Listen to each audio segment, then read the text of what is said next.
Welcome to Comics League Halo Wednesdays. I'm Jared, and today we're going to talk about, I think, one of the best parts about Halo. And it's why I always come back to it. And that's the campaign. I'm going to talk about my favorite Halo campaigns. Now, my number one, actually, first, I just want to remind you guys like, comment, subscribe, and let me know in the comments section what your favorite Halo campaign is. Now, my number one favorite right now is Halo Infinite because I like the new elements it added, but it still kept the formula of what Halo is pretty consistent. Additionally, I very much enjoyed Reach. What I liked about Reach is that it basically put in if I could summarize Reach in one word, it's futility, meaning whenever you achieve a victory, something happens in the campaign that completely shatters your victory. Let me just adjust the camera a little bit. Now, what I mean by that, it's like there's a scene where you take out a Covenant shield spire and you think, okay, everything's good until a Covenant carrier shows up and blows up your ship. Or when you finally take out the super carrier, when George sacrifices himself, you think the invasion's over. Okay, they killed the Covenant ship. Then the entire fleet arrives. That's what I mean. Then one by one, your team is getting picked off. That's really cool. Plus, your custom Spartan for multiplayer, what Bungie did, which I wish 343 did for a lot of their stuff, was they made it so your custom Spartan for multiplayer is also your campaign Spartan, meaning your customization is reflected in the cutscenes, which awesome.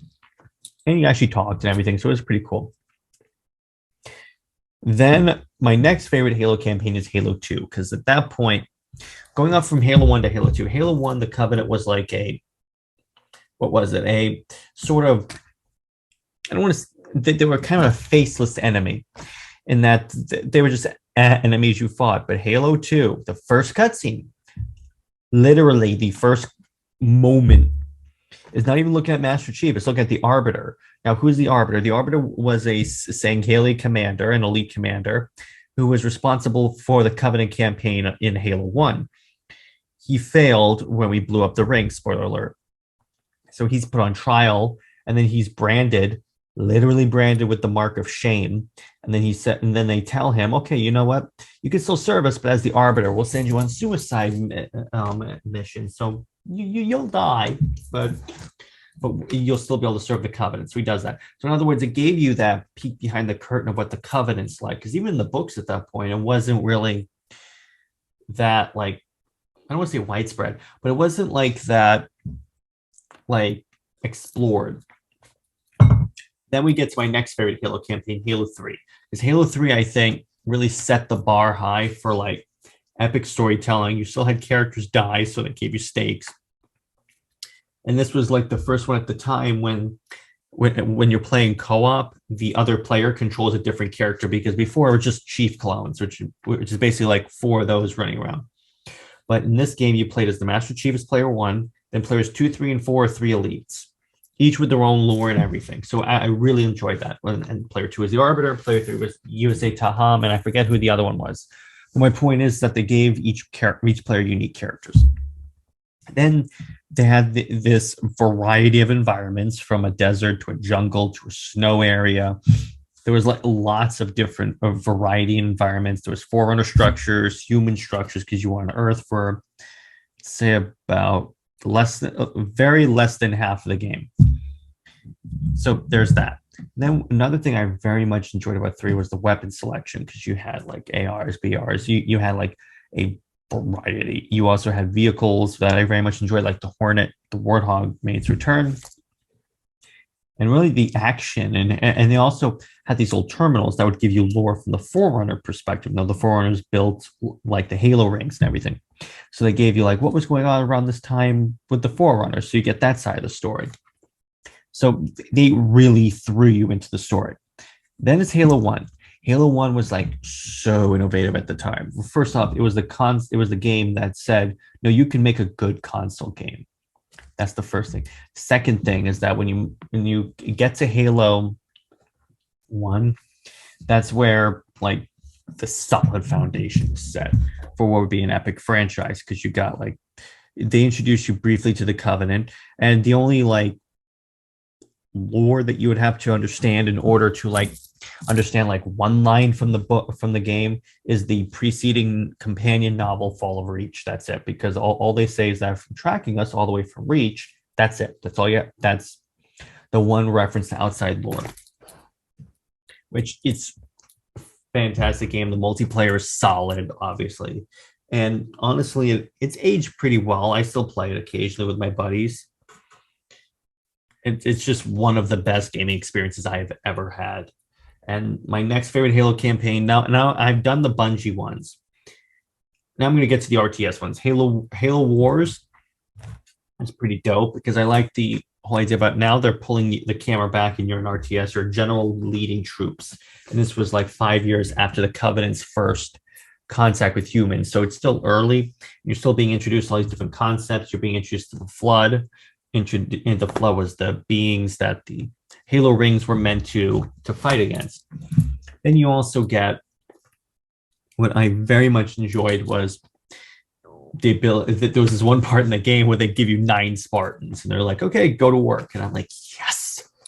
And the Spartans can like take over any vehicle, friendly or foe. So you can almost then have a Wraith, a Scarab at one point, which was the coolest part of that game.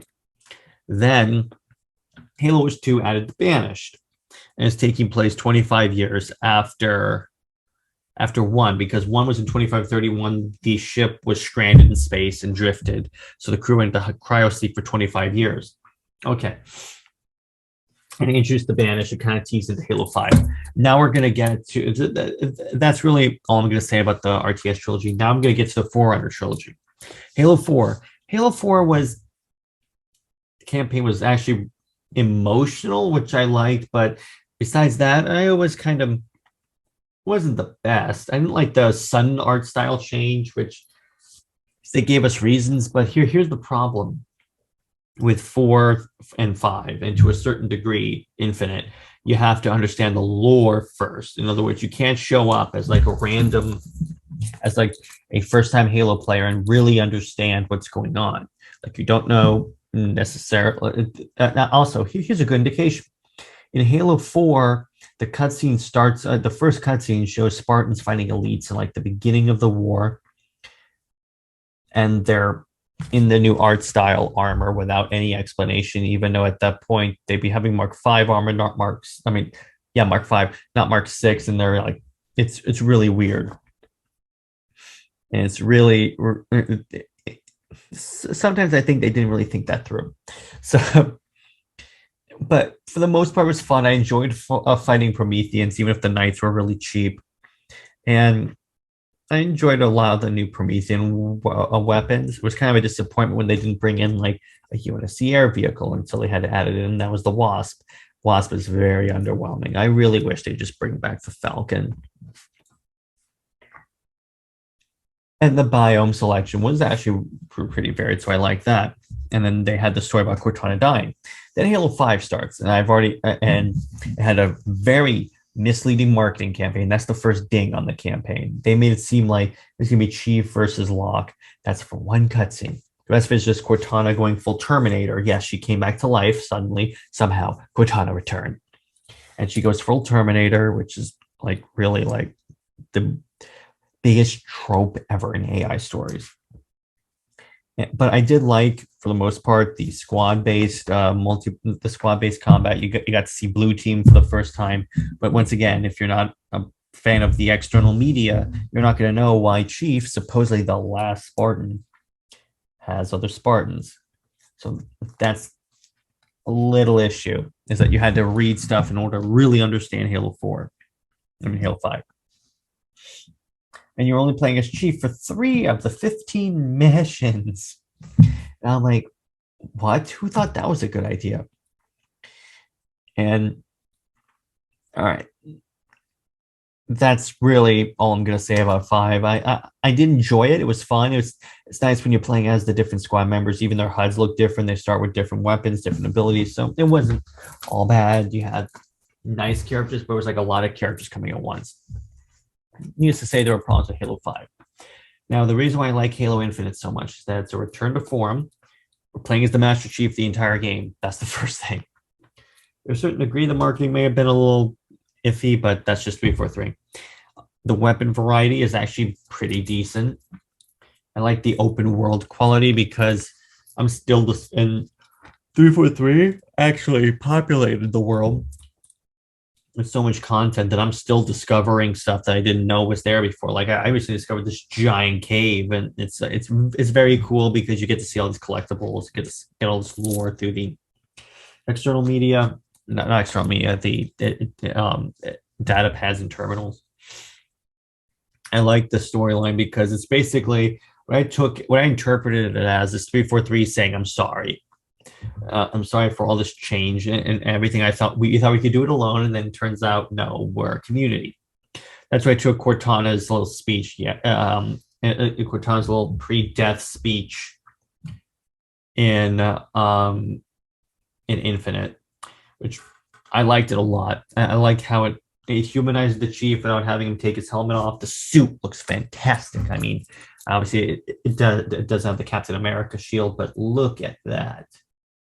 Isn't that cool? I love that statue so much. I got that when I pre-ordered the game. And I cannot, that armor is fantastic. I liked if I could summarize Halo Infinite, it's a little bit more on the hope side because Chief is making progress against the Banished. I like how the Banished basically destroy the Infinity, which is the super ship that was supposed to be invincible, and completely wreck the UNSC. And it's not until the Chief shows up that everything starts to reverse. It's kind of like Superman showing up in the Snyder Cut. It's just it's one of the things I very much really enjoy. It's just using that grapple hook, because they gave you a grapple hook and you can like a grapple in different places. I don't think it's on the statue. But what's cool about it is that if you upgrade it, it recharges faster. So you basically turn into Master Chief Spider-Man. Really dope. I like how the different abilities were implemented. Now going to the multiplayer. Actually, I'm not talking. Am I talking about? I don't think I'm talking about multiplayer. After I talk about campaigns, I also slice the multiplayer. So I'll talk about this now. They sent us a half-finished multiplayer. The progression is I'm going to talk about Halo Infinite real quick. The progression is not good. You have back when it first launched, you had to do challenges in order to level up. That's your first issue. They forced you to choose specific colors and armor variants and locked the different armor pieces behind 3 cores. And this is after they marketed it as you're going to have the most freedom you could ever have. Really? I think we have a very different. It's like in that scene in The Princess Bride where that one guy keeps going, inconceivable. And Manny Patinkin's like, you keep saying that word. I don't think you know what it means. But I have faith that they can at least add more content and fix it. I mean, after all, they fixed the MCC for the most part. So I'm going to give 343 this chance to really impress me. First off, they better get that split screen co-op in here now so I can play the campaign with friends. I can't believe they didn't. That should have been a priority. Anyway, guys, I don't want to end this on a negative note. I will say this, Halo, I'm going to say, once again, Halo Reach and Halo Infinite, like the pinnacle of Halo storytelling in my mind, followed closely by Halo 2. Now, I would say, see, it's really hard to pick campaigns because all of them are so good, except for maybe 5, but that's besides the point. But that's that's how I basically think of the Halo campaigns. I'll drop a comment below what you guys think your favorite Halo campaign is. And once again, like, comment, subscribe. We have lots of great Halo content coming to you, lots of great channel-wide content. We've been getting a lot of views, and we really appreciate that. We're also trying to get more interviews going. Those are really fun to do. I recently had Enosh V from Poindexter Lounge on the Under Two Capes, the flagship podcast of Comics League, to talk about Batman versus Superman and why it's not a bad movie. So check that out. And I'm gonna do a fun comedy a comic book trivia stream with a bunch of the other guests, with a bunch of the of the guests that have been on the show, like Max MVP Priestley, hopefully Wes from Comics Leaves, Salty Texas, Sax, all the guys, and we'll come on here and we'll have like a big trivia night. And we also have, we're approaching 100 subscribers, so again, subscribe, and when you do, when we reach 100 subscribers, we're going to have a big subscriber appreciation stream. So we have lots of really fun content coming out to you guys. We have skits. We have everything you guys could ever want in a comic book channel. And by the way, drop below also what type of content you guys want to see in the near future. All right, everyone, stay heroic. Bye-bye.